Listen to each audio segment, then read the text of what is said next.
Nous sommes aujourd'hui le 10 janvier 2017. Bonjour à toutes et à tous. Bonne fête des religions endogènes. Bienvenue à cette édition du journal télévisé sur l'ORTB. Et nous démarrons par cette information en provenance d'Abomey où les forces de l'ordre ont arraisonné hier un véhicule. Les fouilles ont révélé un arsenal d'armes à feu et de munitions. Les policiers ont interpellé une bonne vingtaine de jeunes gens. Les précisions avec Gilles Dansou et Aurel Aklogan qui sont allés faire le constat. Fait inhabituel, un véhicule suspect a été appréhendé ce lundi par la gendarmerie à hauteur d'Abomey. Explication. C'est la fête de Vodou au Bénin. Et les festivités au plan officiel auront lieu, les festivités officielles auront lieu à Agoni, plus précisément à Kové. Alors donc on était là-bas pour prospecter les lieux, voir les mesures adéquates pour éviter la situation du genre à Abomey, ce qui s'est passé à Abomey le week-end passé. Alors c'est dans ces investigations que des renseignements, des sources concordantes ont fait état de ce que un véhicule transportait des armes et munitions en direction d'Abomey pour perturber la fête, la célébration de cette fête-là à Abomey. Alors on a rapidement pris, le DDPN et moi, on a rapidement pris la mesure de la chose et on a installé des éléments à l'endroit qu'il faut et on a pu interpeller ce véhicule-là, cette bâchée contenant les armes et munitions que vous voyez là par terre, et ces objets que vous voyez en plus, et ayant 25 personnes à bord, 25 jeunes hommes, 25 valides à bord. On a entendu comme le procureur et la suite judiciaire va suivre. Les investigations vont se poursuivre. La sécurité d'abord. Et puis nous sommes le 10 janvier, les religions traditionnelles sont à l'honneur. La fête a démarré à Ouida, ville-musée en matière de vaudou.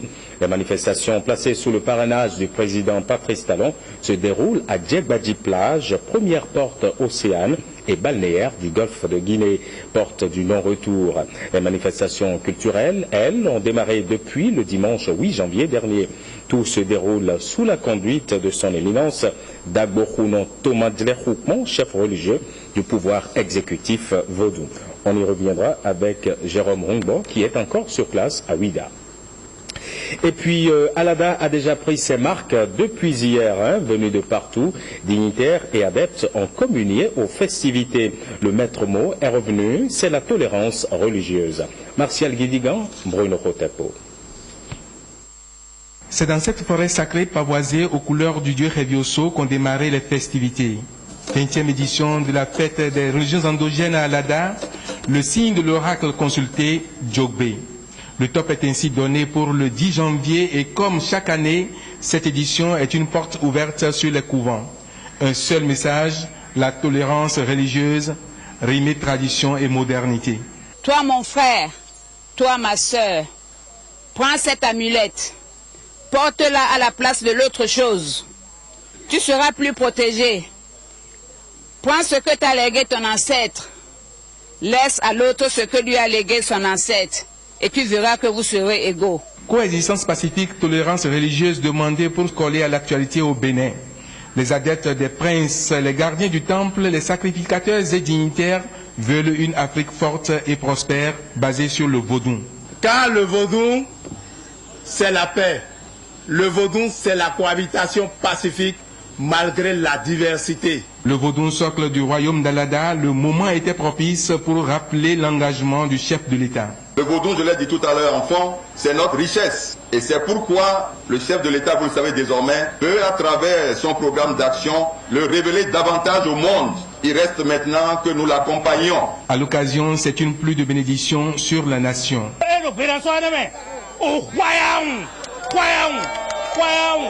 Au nom de nos illustres ancêtres rois du Bénin, au nom des entités traditionnelles du Bénin, entités célestes, entités terrestres et entités maritimes, nous bénissons le Bénin. Bonne nouvelle, les deux frères Rounon, ennemis d'hier, désormais réconciliés sous l'égide du préfet de l'Atlantique. Ils feront le 10 janvier 2017 ensemble et en beauté à la plage de Ouida.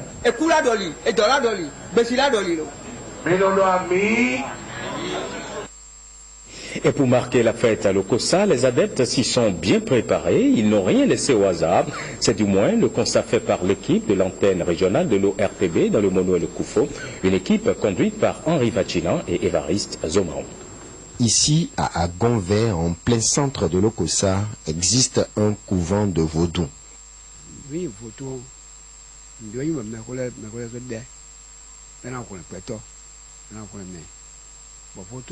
Le vaudou est une invention de nos aïeux pour sauver les hommes.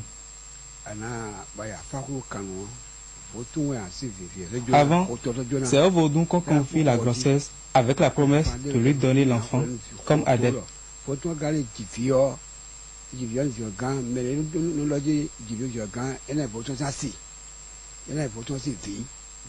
Nous respectons le vaudou et nous lui consacrons toute notre vie. Si, à Agonvert, l'on s'affaire à rendre propre le lieu de rencontre des vaudounos de la commune de l'Okossa pour ce 10 janvier, l'on doit reconnaître qu'au plan départemental, l'heure est au dernier réglage.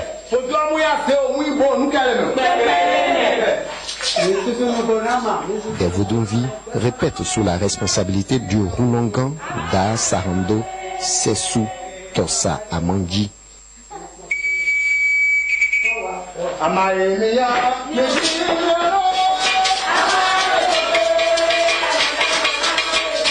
Des fidèles se disent prêts pour la célébration du 10 janvier au plan national. Les préparatifs de la fête vont bon train. Avant, nous la célébrons ici à l'Okossa. Mais pour ce 10 janvier, on ira à Gonlekove. Et cela nous fait plaisir de représenter l'Okossa.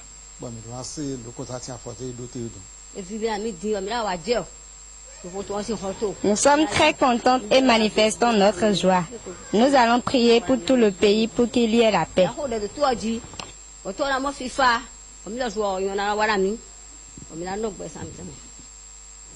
Et ce 10 janvier dédié aux religions endogènes nous offre l'occasion exceptionnelle de retourner à la source de l'histoire de l'institutionnalisation de cette fête au Bénin. C'est une histoire racontée par l'ancien président Nicéphore Dieudonné Soglo, initiateur de cette journée. Regardez.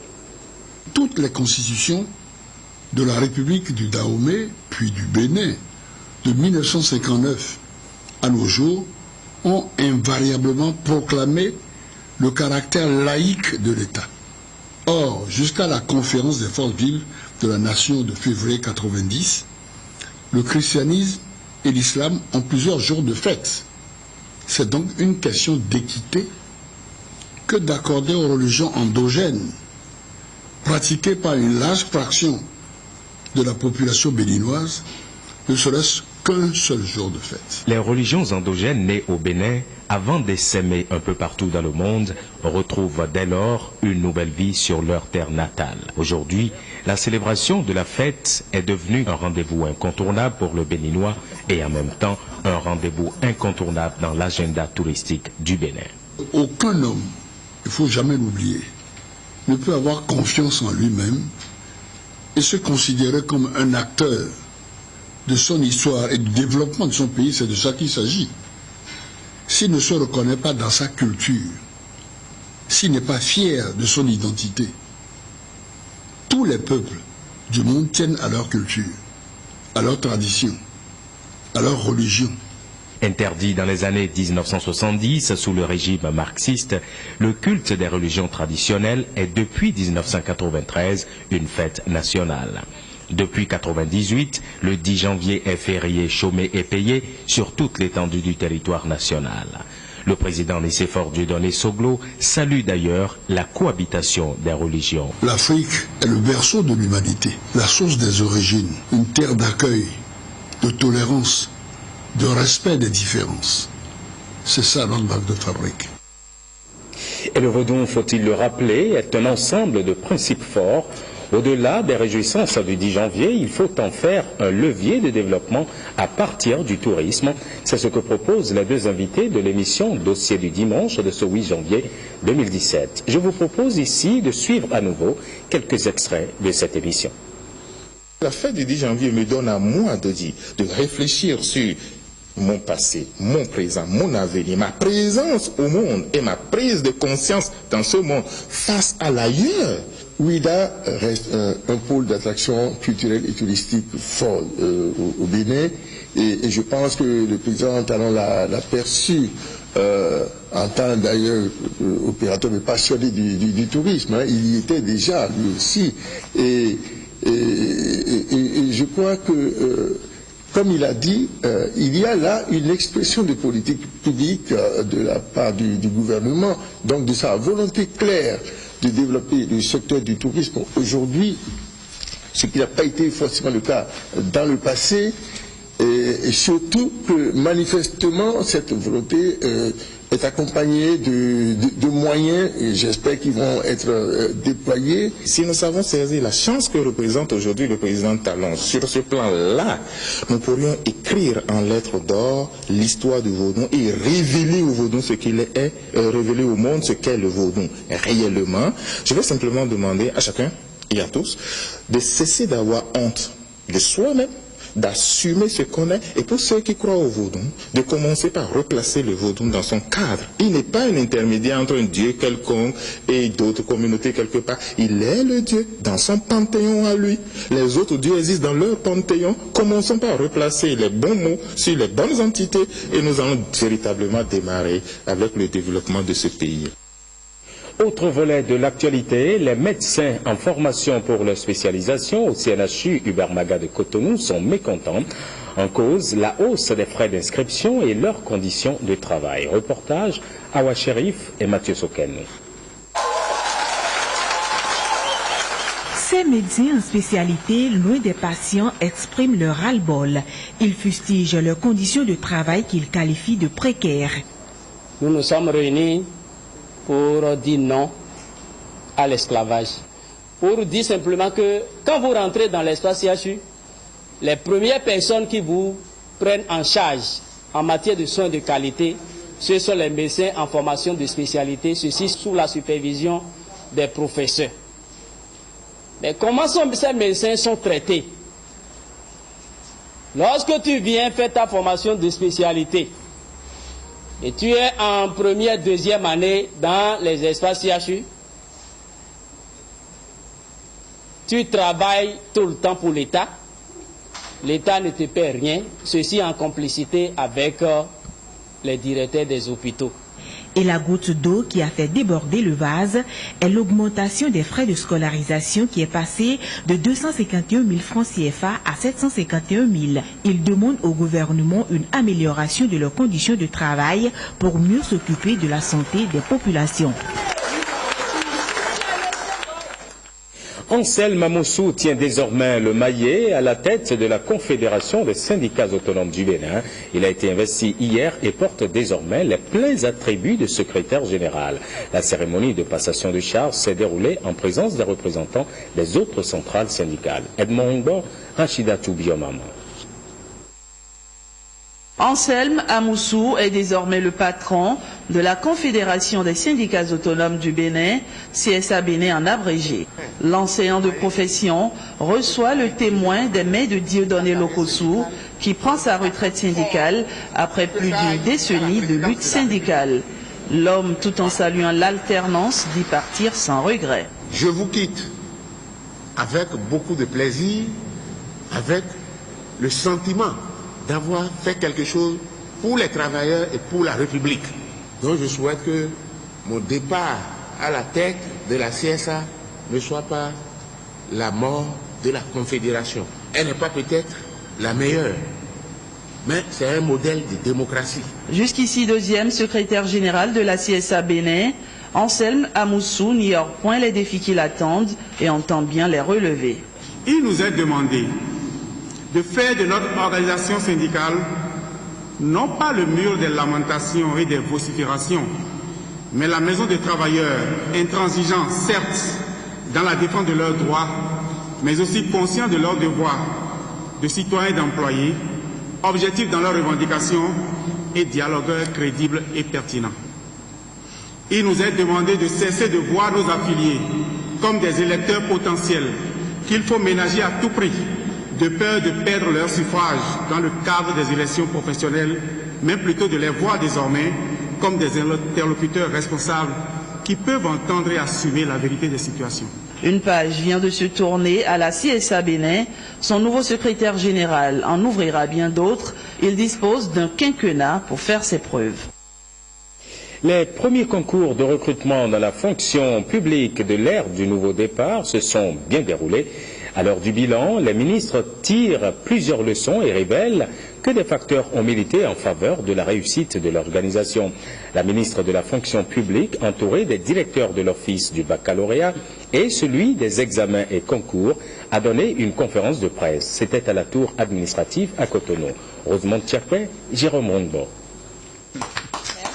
L'organisation du premier concours en faveur des ministères des enseignements primaires et secondaires est une réforme contenue dans le programme d'action du gouvernement. 4 facteurs importants ont milité en faveur de la réussite du dit test d'entrée dans la fonction publique. Nous avons commencé par concevoir et faire adopter par toutes les structures concernées un manuel de procédure de gestion des concours de recrutement à la fonction publique. C'est ça. Nous avons travaillé comme un accord avec les 3 ordres d'enseignement. Pour l'organisation de ce premier concours, nous avons disposé d'une plateforme informatique bien équipée et qui est opérationnelle. La volonté de faire en sorte que désormais, lorsqu'on parle d'organisation de concours dans notre pays, franchement, que les gens puissent faire confiance, avoir confiance en l'administration et se dire c'est le mérite qui a prévalu. En moins de 3 semaines, les résultats ont été proclamés. Mais pour 7033 besoins exprimés, 6194 agents ont finalement été recrutés. C'est ceux qui ont mérité, qui ont été déclarés admis. Ce n'est pas parce que nous avons besoin de 3432 qu'il faut prendre tous ceux qui ont déposé. Non, il y a des critères. Lorsque vous déposez, vous postulez et vous ne travaillez pas, vous ne pouvez pas réussir. Donc c'est le mérite désormais. Le quota, ça ne fait pas du bien à la nation. Il faudra que ce soit des candidats les plus méritants qui réussissent. C'est ce qui a été fait et je pense que nous allons continuer pour que le Bénin de demain puisse avoir les cadres qu'il mérite. Les journalistes ont poussé loin leur curiosité concernant notamment comment recruter pour pourvoir aux besoins existants et pourquoi les partenaires sociaux n'ont-ils pas été associés. Si Centrale et Confédération nous ont dit on n'est pas partants. Il y a une centrale qui a dit si possible, nous on aimerait participer. Elle dit non, il faut jouer le bon rôle. L'observateur qui va critiquer après. Si vous mettez la main à la page, vous ne pouvez plus rien dire. Restez à l'écart, observez-nous, voyez ce que nous allons faire et après maintenant, vous pouvez vraiment apprécier. On ne les a pas associés. Le ministère de la fonction publique et ses partenaires au recrutement disent travailler actuellement pour vérifier les diplômes produits par les concurrents. Nous en venons maintenant aux militants des forces Corée pour un Bénin émergent qui ont présenté leurs vœux du Nouvel An à tout le Bénin. La cérémonie s'est déroulée dimanche à Glo-Persouhoué, Gloria Oni, Francis Faton et Jérôme Rongbo que nous retrouvons à nouveau. Ce sont les retrouvailles festives chez les forces Corée pour un Bénin émergent. À l'orée de cette nouvelle année 2017, ils se sont donné rendez-vous pour des comptes rendus de la situation politique du pays, mais également pour afficher leur soutien au gouvernement dans les chantiers envisagés. Nous sommes ici ce soir pour une occasion de fête, de nouvel an, pour souhaiter les meilleurs vœux à nos militants, au gouvernement de la République du Bénin, au gouvernement actuel, à toutes les institutions de la République, et au peuple béninois tout entier. Les forces Corée pour un Bénin émergent se disent prêtes à travailler main dans la main pour un Bénin émergent. Politique toujours, le député André Biaou Okunlola, aux côtés des populations de la commune de Savè, l'élu de la 10e circonscription électorale, est allé exposer aux populations de la dite localité les mesures inscrites au sein du budget de l'État, exercice 2017. Alexis Kenom, Dorcas Tito. Il est allé à la rencontre des populations de la commune de Savè pour expliquer le bien fondé du budget de l'État exercice 2017. À travers cette reddition de comptes, André Biaou Okunlola veut jouer son rôle d'élu du peuple de la 10e circonscription électorale. La césarienne, la gratuité de la scolarité pour les filles, c'est dedans. Les microfinances pour les femmes, c'est dedans. De 30 000, ça passe à 100 000. Il y a ce qu'on appelle l'extension de l'eau, donner de l'eau à la population, c'est dedans. Donner de l'électricité aux populations, c'est dedans. Mais pourquoi on va faire tout ça là? Et surtout, que dedans, c'est pris en compte l'hôpital de zone de Savé-Wessé. C'est pris en compte la route Savé-Ketou. C'est pris en compte la route Savé-Okewo. Est-ce qu'on peut ne pas voter ce budget-là? Autant de projets inscrits dans la loi de finances qui prend également en compte la santé. Il ne faudrait pas que l'honorable député soit incompris. En Nago, lorsqu'on avait pénurie d'eau, on disait tu n'as pas de gens, tu n'as pas d'audience, et on a un nouveau régime. Tu dois faire tous les plaidoyers possibles pour être accepté. Honorable député, bonne chance. Cette séance d'information aura permis aux populations de Savé de s'informer sur les tenants et aboutissants du budget de l'État exercice 2017. Un budget essentiellement basé sur des actions de développement. Atelier de réflexion au profit des dirigeants de centres d'éducation des personnes déficientes visuelles à Cotonou. Durant 5 jours, les travaux seront axés sur la thématique du handicap visuel afin d'envisager des perspectives pour l'avenir de l'initiative du projet Kekeli Jama. Petroni Lokosu, Jean-Claude James. Kekeli Jama, Lumière pour tous, est un projet d'accompagnement des personnes handicapées visuelles. Après 8 ans d'exercice dans le domaine de l'éducation et de la formation professionnelle, les acteurs reviennent sur leurs activités phares. Le projet Kekeli Jama, c'est un projet qui portait sur des axes de formation concernant les professionnels de l'éducation et de la réadaptation des personnes déficientes visuelles, à la fois dans le champ de l'enseignement spécialisé, dans le champ des nouvelles technologies et de la transcription braille, dans le champ de la réadaptation, de la rééducation, en locomotion et en autonomie de la vie journalière. Le Bénin, le Burkina Faso, le Niger, le Mali et le Togo sont les États bénéficiaires du programme. Les autorités se réjouissent du travail accompli. C'est avec fierté et satisfaction que j'apprécie les résultats que vous enregistrez dans la mise en œuvre de ce projet qui contribue à l'amélioration des conditions de vie de la personne handicapée déficiente visuelle. Cette rencontre d'échange vous donnera l'opportunité de partager vos expériences et acquis dans le but d'être plus efficace dans vos interventions au profit de la personne handicapée déficiente visuelle. Je voudrais, par devoir, nous inviter à concentrer nos efforts autour du renouvellement du projet Kekeli Jama ou encore à accoucher des projets aussi bénéfiques comme le projet actuel pour la personne déficiente visuelle. Kekeli Jama, une organisation au service du social soutenue par la Fondation Harmonie Solidarité de la France. Le festival du Nouvel An chinois au Bénin a effectivement démarré. La cérémonie officielle de lancement a eu lieu, c'était samedi dernier, sur l'esplanade intérieure du Centre culturel chinois de Cotonou. Patrick Diorsou, reportage. Les yeux du dragon marqués à la peinture rouge. Voilà le geste symbolique qui réveille ce dragon, animal mythique, symbole de la Chine, l'empire du milieu. Un dragon qui pourra danser à travers tout le jardin du centre culturel chinois. Le geste traditionnel a ainsi lancé les festivités marquant le nouvel an chinois, une année nouvelle obéissant au calendrier lunaire ou zodiacal de la Chine. Cette nouvelle année déclinée sur le signe de coq est sans nul doute une année de grande réalisation. Ce sera riche de nouveautés dans la coopération bilatérale entre nos deux pays, deux gouvernements et deux peuples, et sera favorable au échange, au dialogue, à la compréhension mutuelle de nos deux peuples. Sous le parrainage de Claudine Talon, première dame du Bénin, les Béninois sont invités aux festivités chinoises.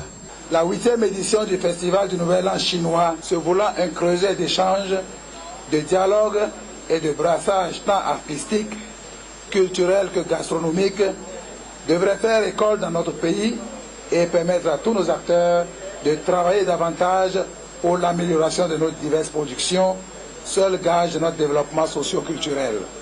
L'année du coq est de ce fait attendue avec foi et joie. Pour l'instant, les lions font leur farandole pour le chant matinal du coq. Et nous terminons cette édition avec une note de football. Transfert, John Obi Mikel dépose ses valises en Chine. Le joueur nigérian rejoint le club chinois Tianjin Teda. Reportage. Le milieu de terrain nigérian John Obi Mikel est devenu le dernier joueur de renom à rejoindre la Super League chinoise de football après avoir quitté Chelsea pour Tianjin Teda.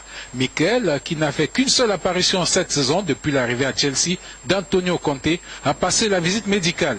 Le joueur de 29 ans, qui a passé plus d'une décennie à Stamford Bridge, a bénéficié d'un transfert gratuit du club londonien et gagnera environ 174 000 $ par semaine en Chine. À Chelsea depuis 2006, Mikel fait partie de l'équipe qui a remporté la Ligue des Champions, 2 titres de Premier League et 4 FA Cup. Et voilà qui referme cette édition. Toute l'équipe de réalisation vous remercie d'avoir été là et se réjouit déjà de vous retrouver tout à l'heure à 16h30. Une fois encore, bonne fête des religions endogènes. À demain.